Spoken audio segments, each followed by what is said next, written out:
2024년 7월 12일 금요일 아침을 여는 생명의 큐티 시간입니다. 오늘 말씀은 열왕기하 10장 1절에서 11절 말씀으로 하나님 뜻에 따른 철저한 진멸이라는 제목으로 함께 말씀을 나누겠습니다. 자, 오늘도 말씀 들어가기에 앞서서 왕들의 계보와 어제 말씀을 간단하게 살펴보고 오늘 말씀 들어가도록 하겠습니다. 자, 남유다와 북이스라엘, 이스라엘은 남유다와 북이스라엘로 분단이 됩니다. 르호보암 때 그렇게 되어지죠. 르호보암은 남유다만을 다스리게 되고 여로보암이 등장을 해서 여로보암이 북이스라엘의 왕이 됩니다. 자, 르호보암이 죽고 르호보암의 아들 아비암, 아비암이 왕이 되고 아비암이 죽고 아사가 왕이 되죠. 자, 아사가 왕으로 있을 때 여로보암의 아들 나답이 이제 왕이 되고 여로보암과 여로보암의 왕조 이제 나답이 왕이었을 때 이제 다음 사람, 그러니까 그렇죠, 바하사에 의해서 이제 여로보암 왕조가 문을 닫게 되죠. 자, 또 바하사의 아들 엘라가 왕이 되는데 역시 여기도 누가 시므리가 반란을 일으켜서 바하사 왕조를 멸절을 시킵니다. 자, 그 다음에 시므리는 7일밖에 못하고 오므리 왕조에 의해서 밀려나죠. 자, 그래서 이제 드디어 오므리 왕조가 시작이 되어지는데 오므리가 죽고 나서 그의 아들, 그렇죠, 아합이 왕이 되고, 아합이 왕이었을 때에 남유다가 이제 왕이 바뀌죠. 아사의 아들 여호사밧이 왕이 됩니다. 자, 여호사밧이 왕이었을 때 아합의 아들 아하시아가 이제 왕이 되지요. 자, 아하시아는 낙상을 해서 병 들어가지고 일찍 죽습니다. 그래서 아합의 아들, 그렇죠, 요람이 왕이 되죠. 이 요람이 왕으로 있을 때에 남유다 여호사밧의 아들 여호람이 왕이 됩니다. 자, 여기에서 이제 우리가 좀 주목해서 좀 봐야 되는데 지금부터는, 자, 그리고 여호람의 아들 아하시아가 왕이 되죠. 자, 여호람과 아하시아가 연합으로 해서 아람 군대하고 싸우죠. 싸울 때에 여호람이 다쳐요. 그래서 이제 이스라엘로 돌아가죠.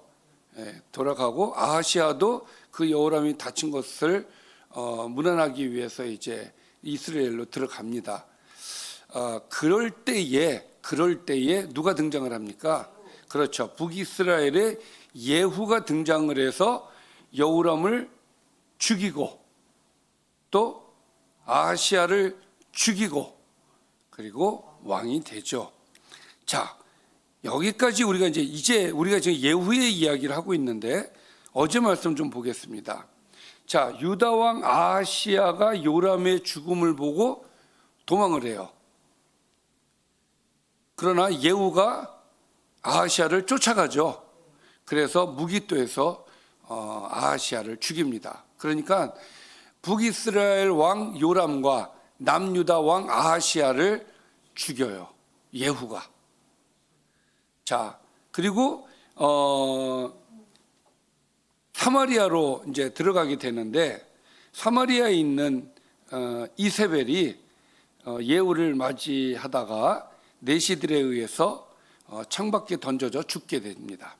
그래서 이세벨이 이제 죽고, 또 이세벨을 장사하려 하였지만 그의 시체를 찾으니까 두골, 발, 손 이거밖에 없었어요. 시신을 완전히 다 거두지를 못합니다.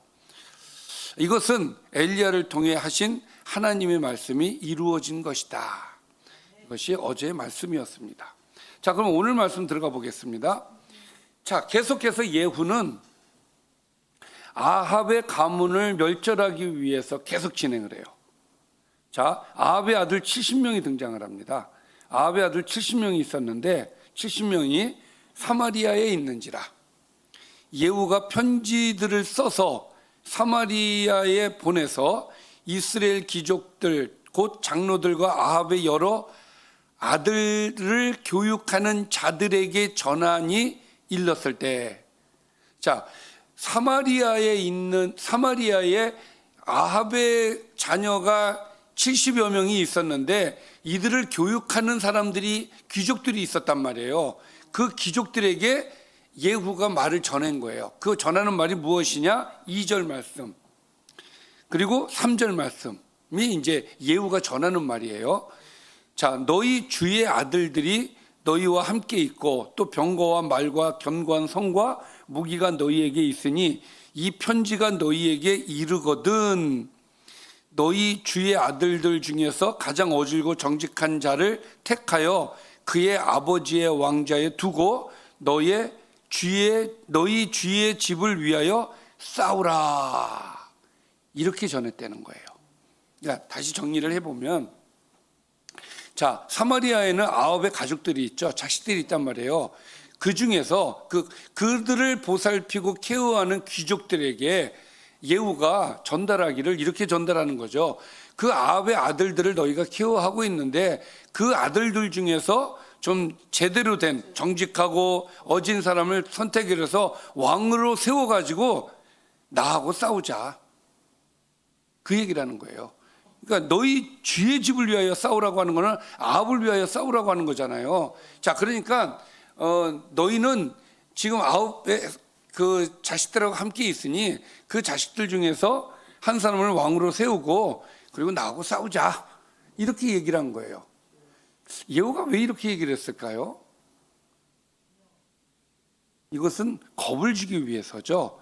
그래서 그들이 겁을 먹습니다. 자, 그들이 심히 두려워하여 이르되 두 왕이 그를 당하지 못하였거든. 이 두 왕이 누구예요? 요람과 아하시아가 되겠죠. 당하지 못하였거든 우리가 어찌 당하리요 하고 그 왕궁을 책임지는 자와 그 성읍을 책임지는 자와 장로들과 왕자를 교육하는 자들이 예후에게 이번에는 말을 전합니다.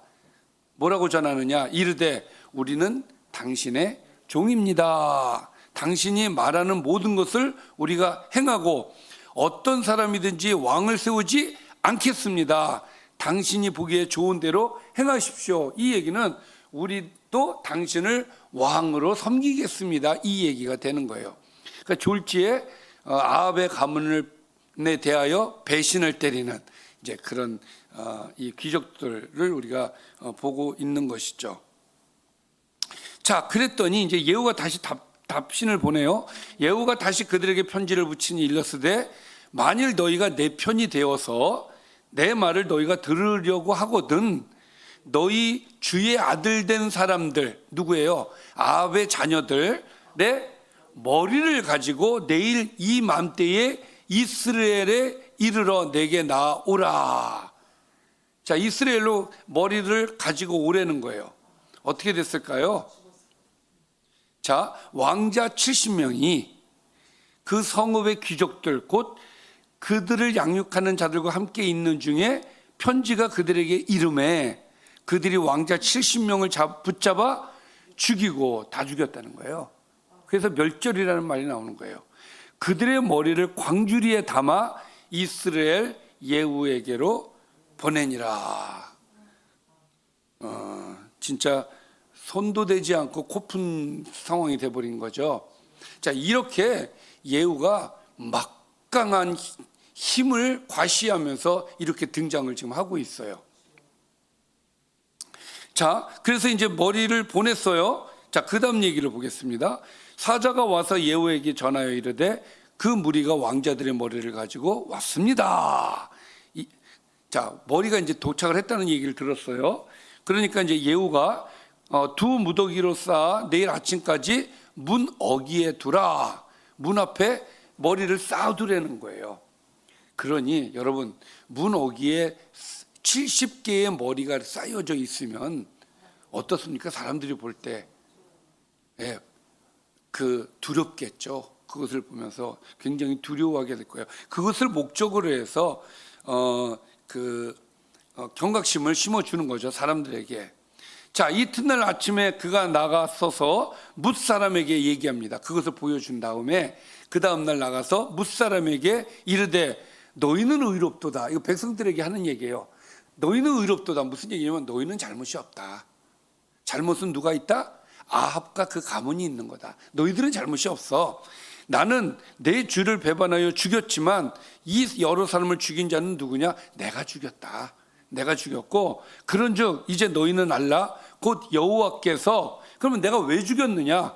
자, 여호와께서 아합의 집에 대하여 하신 말씀은 하나도 땅에 떨어지지 아니하리라. 그러면서 여호와께서 그의 종 엘리야를 통하여 하신 말씀을 이제 이루셨도다. 누구를 통해서? 나를 통해서. 그러니까 이것은 하나님의 뜻이 이루어진 것뿐이다. 아합의 가문이 멸절되는 것은 하나님의 뜻이 이루어진 것뿐이다. 너희들은 잘못 없어. 이 얘기예요. 안심을 시키는 거예요, 백성들한테.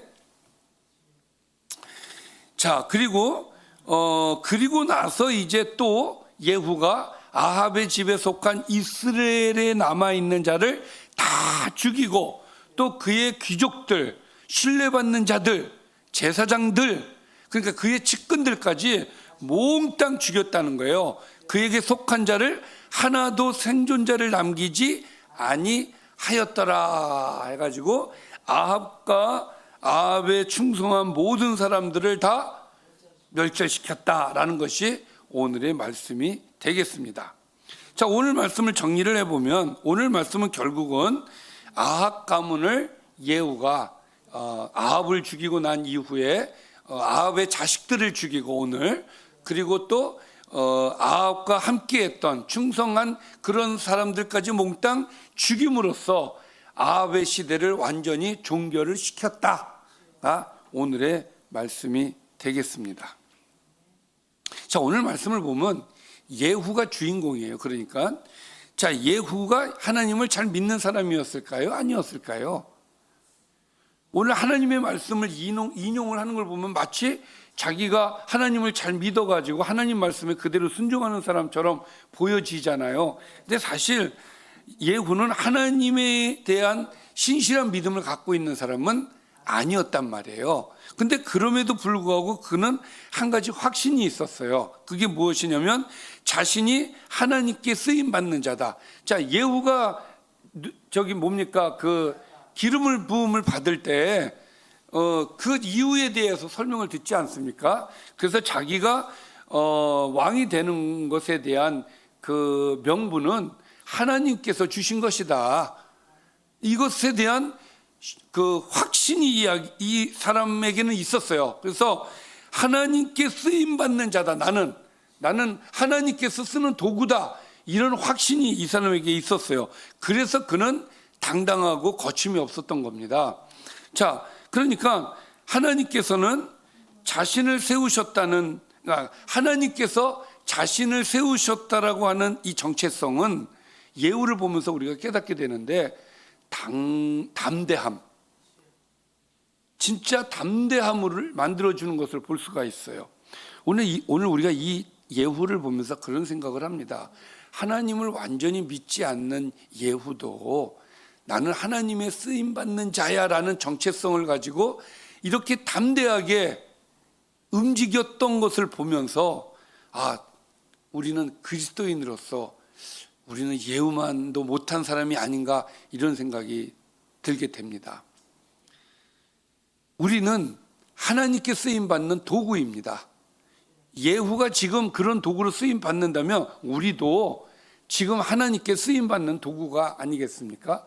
그러면은 도구로서 우리는 예후와 같은, 오히려 우리는 예후보다 더 강한 정체성을 갖고 더 담대하게 하나님의 뜻을 진짜 이렇게 과감하게 해야 되지 않겠습니까? 그런 면에서 우리가 참 예후보다 못하지 않나 하는 그런 아쉬움을 가지면서 그래, 예후도 했는데 우린 더 큰 믿음을 갖고 정체성을 갖고 나는 하나님이 쓰시는 도구다. 이 정체성을 가지고 하나님께서 우리에게 주신 사명을 잘 감당해야 되지 않겠습니까? 하나님의 그 쓰임받는 도구로서 강한 정체성을 가지시기를 주님의 이름으로 축원합니다. 기도하겠습니다. 살아계신 아버지, 하나님의 말씀을 통해서 오늘 우리에게 귀한 은혜와 깨달음을 주십니다. 하나님, 우리가 그리스도인이라는 정체성, 하나님께서 나를 선택하셨고 하나님께서 나를 쓰신다라고 하는 분명한 정체성이 우리에게 있게 하여 주시고, 예후보다도 더 강한 믿음으로 하나님의 뜻을 이루어가는 주님의 도구가 되게 하여 주시옵소서. 예수님의 이름으로 기도드리옵나이다.